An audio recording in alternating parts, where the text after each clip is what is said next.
Hello, friends and fellow makers. Welcome to the studio. You've got Bill and Britt. And we have been playing a lot more Satisfactory. You think we'd be sick of the game, but no.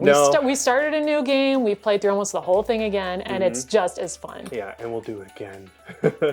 Obviously, we're way into the game. We made costumes from it this last summer for Dragon Con. It was amazing. And then we had a wonderful opportunity pop up from the folks at Heroic Replicas. Yeah, they have a website that they sell Satisfactory props on. It's called lizarddoggo.com.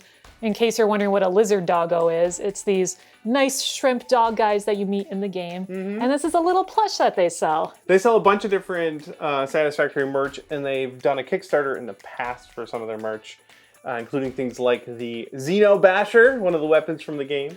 They are doing another one, so they reached out to us to do a little bit of a collaboration, a little promotion for their Kickstarter for some of the new Satisfactory merch. Like the confusing creature? There's one of those that lives inside of our Criterion factory right now. And this is one of the fluffy butts. These guys are pretty mean when you encounter them in the world, but they're very cute. They're very adorable. The thing that's coming out soon in their next Kickstarter, and they wanted us to help with, is the build gun, or the building tool that the player character holds in their hand when they're making stuff. You see it all the time in the game, and they're gonna have one for their Kickstarter. So they sent us some parts to make the prototype. That includes a bunch of electronics that will eventually go into their production pieces, as well as the 3D files. They sent us all the STL files for their production so we can print all of our own. So we're gonna put together this prototype for them and send it out so they can use it in the videos and promotion for their Kickstarter. And then we'll make our own later and have our own build gun. But yeah, this isn't a paid sponsorship or anything. We just really love Satisfactory stuff and wanted to help out how we could. And they sent us the plushies and the 3D Yes, print they did files. send us some free merch that we do very much enjoy. So thank you, Heroic Replicas. Let's take a look at the parts we printed. Heroic Replicas did a lot of the work for us. It's a beautiful 3D model. It printed great. These are printed on the Anycubic Mono 6K. We normally print with a 4K, but we just got hold of a 6K, tried it on these prints, and they are beautiful. The only downside is I'm still working on my support attachments, so it's a little rough on these sides, but the other sides look great. So it'll be a little bit of cleanup. I use Tech Fast Smoky Black resin on these, and this piece was sent to us by Heroic Replicas. They printed this on their resin printer in a tinted blue, which turned out really cool. This is a prototype circuit board, the version 1. So it doesn't have all of the features yet. I believe it doesn't turn off. So that's gonna be an important feature of the final one, but for the prototype, it's perfectly fine. We have a little, kind of like a little joystick, and then this will just be cosmetic. This goes on the bottom of the build gun, but it has a nice little twisty-do on it. 15 resin pieces in total, not too bad, just needs a lot of cleanup.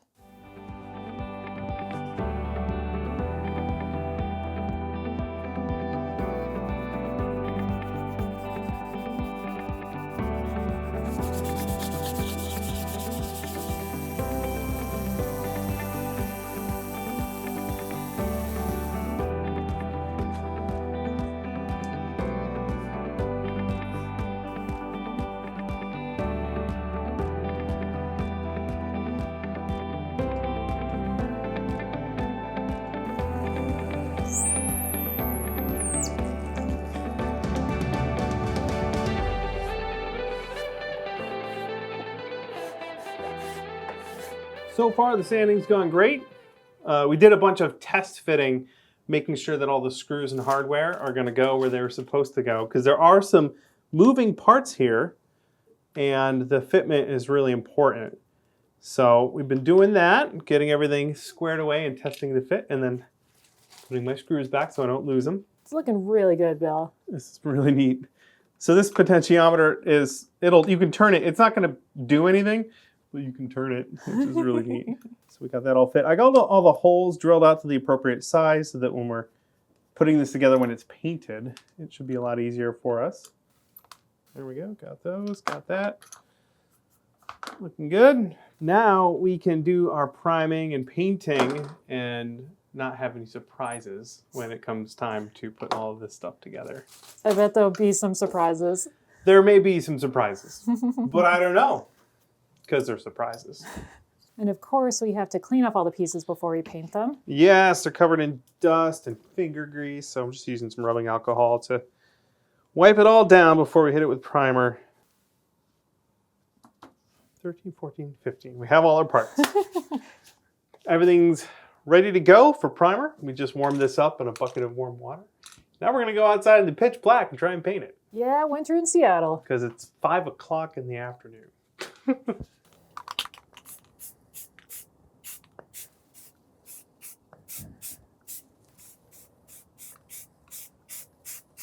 We let our primer dry overnight and it's looking really good. We're just checking over all the parts here. There's a couple of spots we'll want to do a little bit more cleanup work on, but overall, I'm very pleased with how these turned out.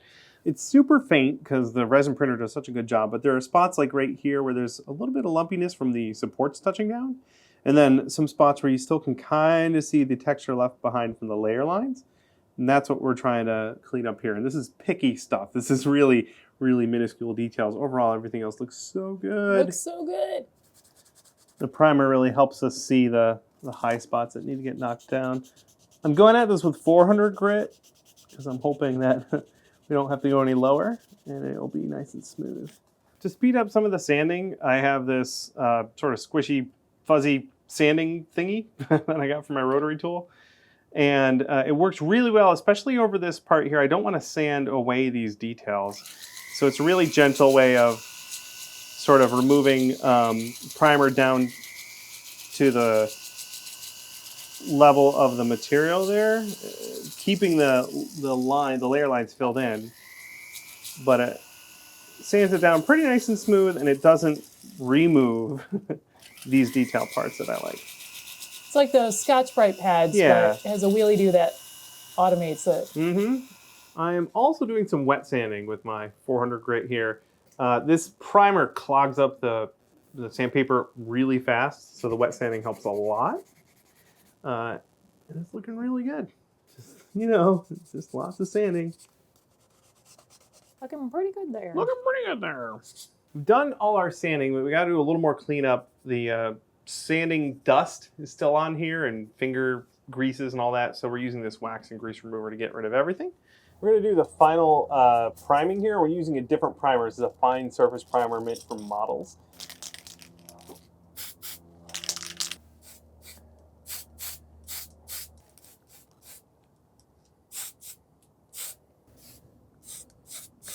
Well, another night has gone by. Some good drying time for our fine surface primer, and these parts look really good.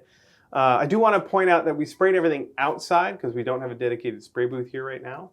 But then we moved all the parts inside where it's nice and warm so that they would have an opportunity to dry. Now we have these pieces that need paint. I'm really excited to do that today. So what I've got here are some images of the finished prop from the game, some renders, and we can decide where different colors are going to go on the prop. For example, these little parts here, this one is going to be red, and this little part is going to be red, this tiny little part. So I've got a separate piece for that. There we go, and we'll paint those separately. The rest of the pieces have 3 colors mostly. We've got this yellow, which we'll want to do first, and we've got a Tamiya, what is this, camel yellow? That looked like it was pretty close. Couldn't find it in the bottle, so we got the rattle can, should be fine. The other colors are a gunmetal for all these sort of metallic parts here, and that'll be this right there. And then the handle grip part is a gray, so we got this dark gray to use for that. We'll spray these on in layers, but like I said, the yellow's got to go down first because it's hard for yellow to cover something dark like the gunmetal. So we'll do some spraying and masking for that. Step 1, though, is going to be to pick the parts that need yellow and just douse them. That is a nice orange.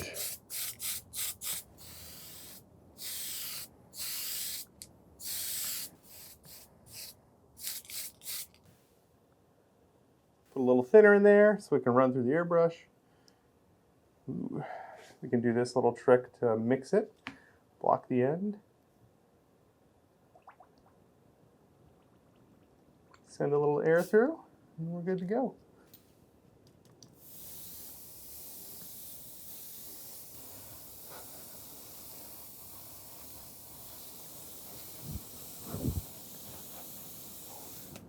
We're trying to make a red. We have this clear red, which won't cover.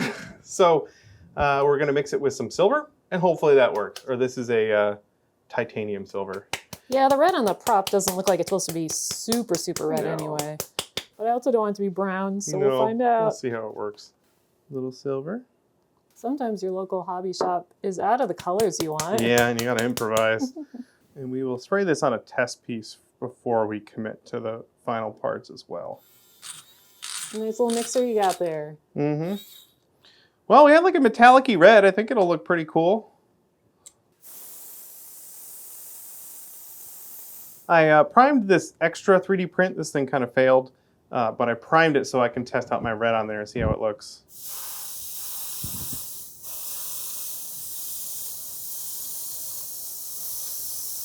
Yeah, I think that'll do, considering this is all we had to work with.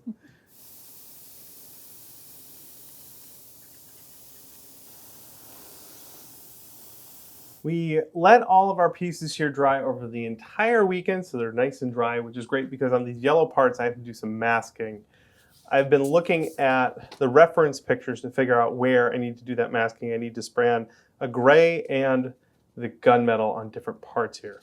So I'm just gonna go painstakingly through with my masking tape, figure out which spots need to get masked off, which spots we need to let some tape through, or some paint through, and then we can spray. This is nice masking tape. It's the Tamiya masking tape. Just got it from the hobby store.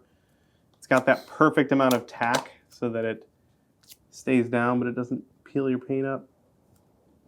I love nice straight lines for masking. Masking yellow on yellow.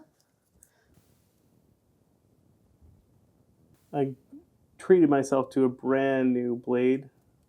Number 11 blades here. Really cheap. If you're going to do this kind of masking and cutting, treat yourself. Also, you deserve it. I do deserve it.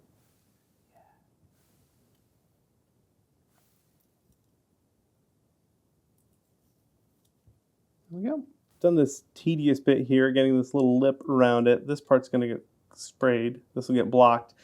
The tedious part is done, but we want to cover the whole, this side of it, which is exactly what this tool's for. It attaches a piece of paper to a piece of tape, and I can cover large areas with that. Not great for that fine, tedious detail work, but for covering large areas, this thing is awesome. There we go, and I have my wire, so we can just spray the rest of it. We're good to go.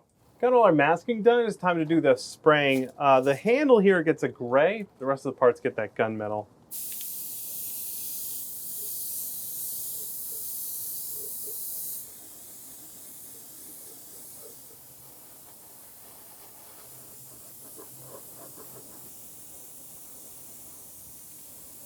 We let all of our pieces dry overnight. The matte gray that we have, it actually smells very interesting now because Bill sprayed it with clear varnish to protect the gray layer. This is something that's going to be held the most and might take some wear. Now we get to the fun part. It's unwrapping all the Christmas presents. All the Fixmas presents. Fixmas.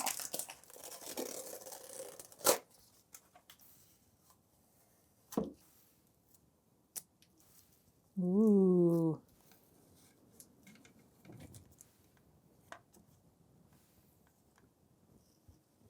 Yeah. Oh, it looks so good. Ooh. Our pieces look so good. One of the next steps is decals. This is what really starts to set it apart. Some of these decals we printed on our laser printer on sticker paper, and we'll cut those out and put them on there. But some of the other ones we did with the vinyl cutter. So our white text here I cut out on the vinyl cutter, and that'll get put on. But there's this other sticker that's multicolored. So I cut out 3 different colors and then assembled my own. I'll do another for you here to show you how it's done. I cut out all 3 of these using the same pattern but with different colors so that I can go in and replace one of the colors with a different one. And there's a faint line there that I'm following to line it up. And then we can remove that and that and that, and then replace them with different colors. I always cut out way more vinyl than I think I need because it's so super cheap. And I might goof up. Boop. Oh, that's on my finger now. Let me just try and shove it over into the right spot. That looks so legit. Doesn't it? There we go. Now let's get some transfer tape and we'll move it over to the model. Transfer tape is just a transparent low-tack tape used to move designs like this over to their final spot. Make sure it's nice and on there. Get one sticker here. It's got to go right there. Should be able to just peel this off and slide it over. Nice. Yeah. I'm noticing now that the this orange line over here is wrong. I'll have to redo that, but we can get Yeah, it's the just a little big. I made it a little too big. The FISCIT's looking awesome though. Yeah, it is. Wow. Yeah, so legit. There we go. I cut out some more of the right sized thing. Oh yeah, that looks awesome. There we go. I wonder if these numbers have any kind of inside studio Easter egg Oh meaning. yeah. Love it. There we go. Yeah. Of course, we have to cover it in FISCIT logos. These decals were provided to us. The file was provided to us from Heroic Replicas. And then we just printed them out on a sticker paper using our laser color printer. And then Britt hit it with some clear coat to protect it. Too tiny. Too so tiny small. for our vinyl cutter. Yeah. This text was a struggle. This is even smaller, so we went with the printer. I like this one because it looks like a smiley face. It looks very chipper. Hands like a surgeon. Like a surgeon. Hey! Go for the very first time. That looks awesome. I like that a lot. Also, you should go see the Weird Al movie. It's amazing. This serial number looks made up.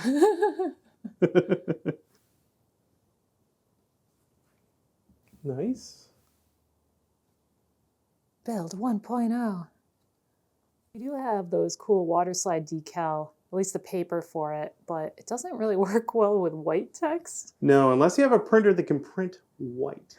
Or you're, putting on a surface that's white, I guess. Yeah. There's just one more little bit of painting. These little, I'm guessing screw heads or rivet heads. Whatever they are, they're supposed to be this dark gunmetal color. And we're going to paint them individually with a little piece of masking tape. And I'm going to use a hole punch. This is just my leather hole punch to make a single little hole. This will be a reusable mask. That's a little small, but for this one, fits right over there. I have my airbrush with just a little bit of paint.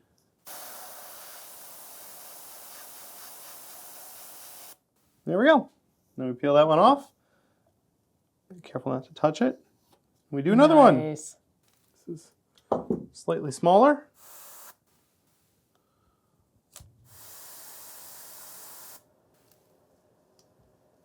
So we decided, after painting, to make the battery pack cover easier to come on and off. Yeah, instead of using screws to this, we're going to use magnets. And that's because there is no switch on this. To turn it off, you have to pull the battery. Yeah, for the prototype of version 1, yeah. No switch yet. So we wanted to make it easier for whoever has to deal with this thing to get at the batteries. So we're just putting some magnets in here with a little bit of super glue. Tiniest little magnet. Get down in there. There we go. These original screws, I cut the threads off of them, and they'll just be decorative now. A little more super glue.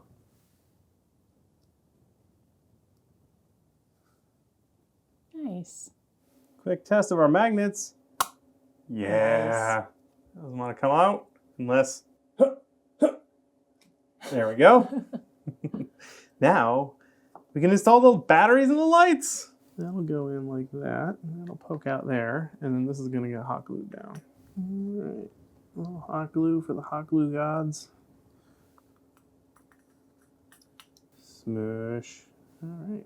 That's not coming out. Super simple circuit here. Just going to solder the leads onto the board.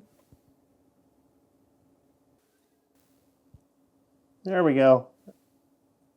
Yeah, it's better. Here's hoping. Hey, all right. Success. And then you just turn it off by taking that off. And then this will just get hot glued like that. Sure was nice of them to include these dots so I know which way this is supposed to go in. Oh, it looks like they meant for me to screw this in. I'm noticing those screw holes. Oh, well done. Just permanently attach that forever. Yeah. It's a prototype. Time for assembly. This uses a bunch of pegs and screws, but we're doing these pegs first. That one went a little deep, but we're going to live with it. I think it'll be okay. Time to glue this blue piece in. And I'm laying the blue piece down, and I'm putting the other piece on top of it so that none of this glue flows up onto the face of this thing. And there, the dots, I've matched the dots here, so I know exactly which way it's supposed to go. This will sit on there, and then we'll just clamp that for a while. Oh, hey, thanks, Britt. You're welcome. Let that dry. Got some 2-minute epoxy. No, 5 minutes is too long. I need only 2 minutes. Gives us a little bit of time to work with it, and it provides a very strong bond.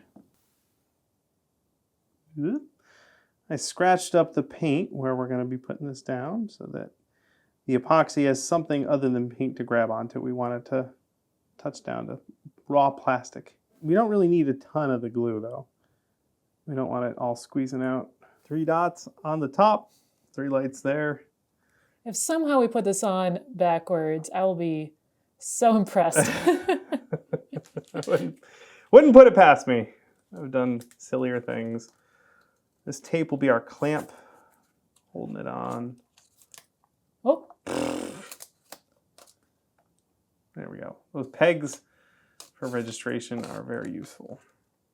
And we let that cure. Yep. Next part is this guy here. It's going to get attached with screws, but also these dowel pins to make it more secure and also register them together. Again, I scratched up the plastic here so we get a nice positive connection to the plastic, but also this part gets some screws.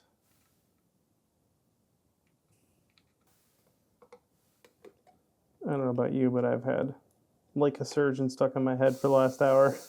Hey! Nice.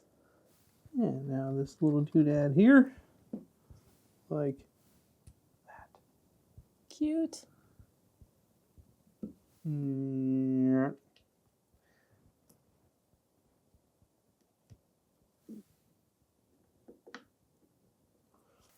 Next little doodad goes there. This is my favorite part of builds, when your many parts become less parts. Yeah. There's actually a little nut in there too that this is grabbing onto, a little metal nut. Nice. Oh yeah, snug. Up next is the sort of thumb analog stick, really? I guess this is probably from a PlayStation controller or something. We stuck it on this board, and it has corresponding holes that we can put it in there and screw it in. This thing doesn't have any features currently, but in the future it might be able to actually do something. All right, that's installed. Now we have a little thumbstick. Yeah.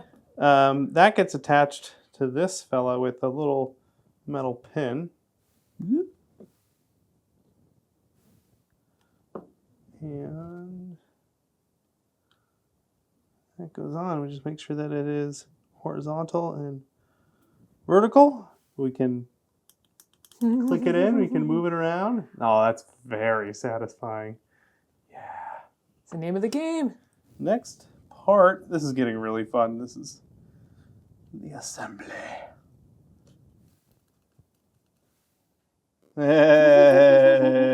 It's so good. It's so good. Next will be this knob. And this is just to create some fun resistance. And again, it's not going to be plugged into anything. So to keep it from rattling around, I'm going to put some hot glue in there. There we go. Nice. That'll just keep it from moving a little bit. Now this plate covers it. And now we add the knob. Yay. I love it so much. Oh, it looks so good. Next bit of assembly includes this fancy little number. It's called a binding barrel. It's quite similar actually to a Chicago screw, like that. And that'll be our axle. It's the same thing we used for that over there. This also has a spring that's going to go in there. Okay, if I can sneak this thing through there. All right, we're halfway there. Whoa. We're halfway there. Ah, we did it. Yes. Screw goes in. There we go. That's where that goes. Yeah. Meow. Yes. Real spring lever action. All right, this is the big glue up. We're using epoxy again. Put some pins in. These registration pins are critical. They're so useful and helpful. When we clamp it in a minute, these are going to keep everything where they need to go, which means you can clamp aggressively.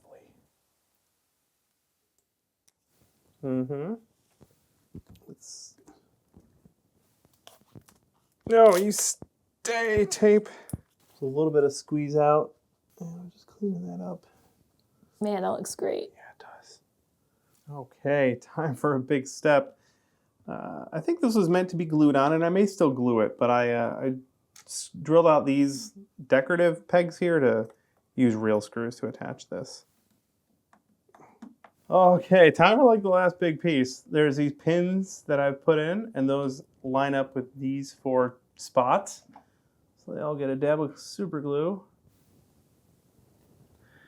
And then top ones go on like that.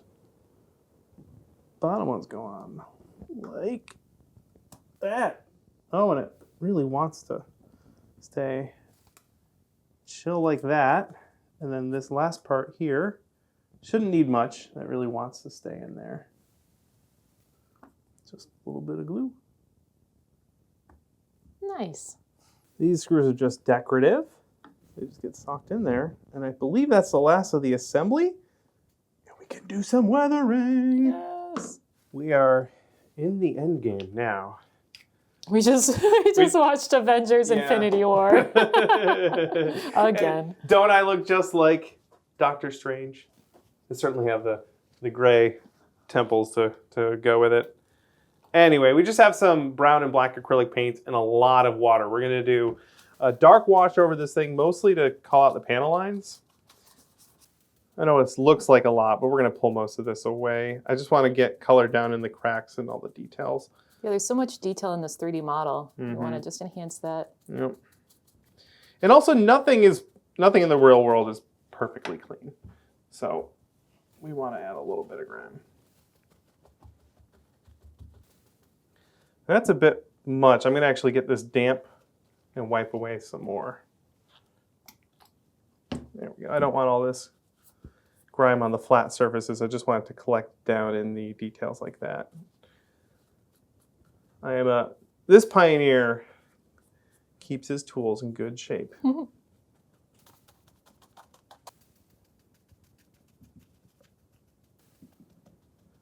I do that with a dry cloth, and then I'll go with a slightly damp cloth and clean up all the high spots. Does a better job of wiping away the paint. And I just want to leave a little bit, just a little bit. You can always add more. I want this to look a little dirtier.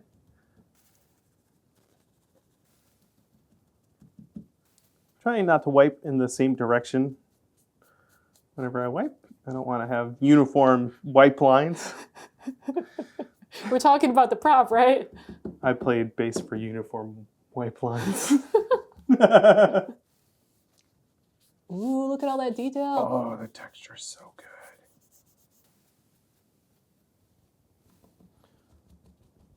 I'm doing some edge weathering, making the yellow look like it's worn. My thought is that this yellow would be a yellow plastic, and as it gets scuffed and everything, the edges will just look a little lighter. So I mixed some white and yellow paint to get this really light yellow, and I'm just very selectively adding it in spots. I can tap it with my finger to remove a little bit. As Bob Ross would say, I'm using 2 hairs and some air, not adding a lot of paint at all. And again, like I said before, we can add more if we need it. But right now, the name of the game is subtlety. I can also use this to cover some spots where the yellow paint didn't cover very well. Generally on some high spots like that, I can cover those up like that. Last step is a little rub and buff, which only comes out the side of the container now. This is an old container. Just gonna get a little bit on my finger. Again, subtlety is the key. We're gonna get a lot of this off my finger. And then I'm just gonna hit the edges of stuff that are supposed to look metal. Again, places where things are gonna wear a little bit. I want them to look a little bit shinier. Looks great. So shiny. One more tiny little detail. We need our corporate lanyard. Very nice. Oh, I love this so much. I think that's done. Yeah. If only it were this easy to build a new workshop, right? I know. Isn't it glorious? I love this. Oh, it's so cool. much. Just to think, a few days ago, it was just a bunch of plastic parts. So much fun putting these sort of kits together. Thank you so much, Heroic Replicas, for including us on this awesome project. It was really fun to build our own version. We're going to ship this off to them, and it's going to end up as part of their crowdfunding promotion. Speaking of, definitely go check out Heroic Replicas crowdfunding they have for these plushies, build gun, and more. Yeah, and of course they also already have a bunch of Satisfactory related stuff for sale on their website. That's a good point. You can just go to lizarddoggo.com and they have the mug, they have some of the other plushies, some stickers, and then there's these new guys coming. Cute little fellas. Thanks so much for watching the build video. Thanks for following along. A huge extra special thanks go out to the members of our Extra Credit Club. You can get access to weekly behind-the-scenes vlogs if you join either on Patreon or right here on YouTube. Couldn't do it without you. Please keep it up. That'll wrap it up for us. Another fun build in the books, and we have more coming. In fact, we have a build that we've been working on for a few months now that's going to be done soon, and we'll promise to have a video out really soon. I'm so excited we get to share this with you. Oh, it's a good one. All right, that'll wrap it up for us. Bye. See you next time. Happy crafting.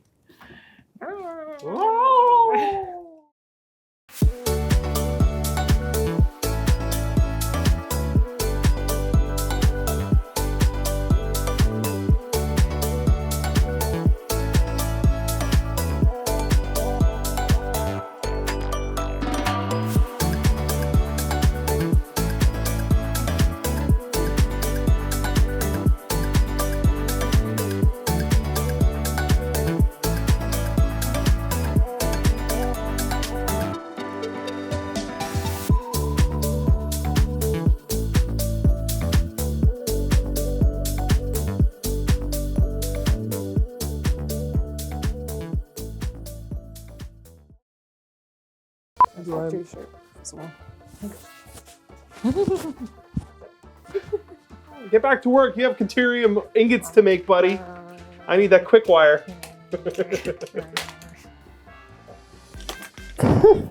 Already dropping stuff. So good. Just sending all that straight at you. Yeah, it's all right. I'm far away. It won't fill in our details, which is what we want. That keeps hitting me in the head. You got this.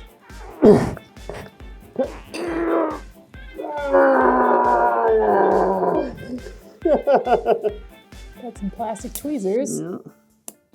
Oh, it's on there. I got the glue cured. All right. Hot glue. It's not hot yet. I gotta let it warm up another minute. Oh, don't lose that. It's a good thing I have such precise hands. It would be easier if I wasn't trying to present to camera. But it looks so pretty. Doing great. Doing great. Screw goes in. Slotted screws. They do look good. What do you mean, Bill? What's such a pain about slotted screws? I do love my Jimmy DiResta screwdrivers, but we gotta bust out the kinetic driver. I never use this. I never use this fancy pants driver that I got from Jocko. Look at this thing. Oh, that's a ceramic bearing. Same problem.